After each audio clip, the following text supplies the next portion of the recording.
Gerald Lucas here with another installment of Ask Gerald, where you get your real estate questions answered. Today's question comes from Cliff. Cliff writes from Wayne, Pennsylvania. Cliff writes, I own a rental property and my insurance broker recommended I look into landlord liability insurance. What does landlord liability insurance cover? That's a good question, Cliff. You know, landlords can get hit with a claim, a legal claim, from various sources. For example, if someone slips, falls, and gets hurt on your property.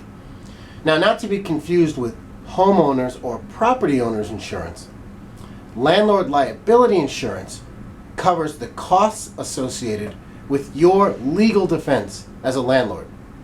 So, landlord liability insurance protects your rental property investment in the event of a legal liability or a claim filed by a tenant or a visitor to your rental property.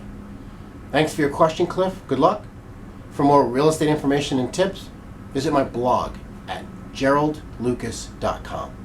I'm Gerald Lucas, and I'll see you again soon.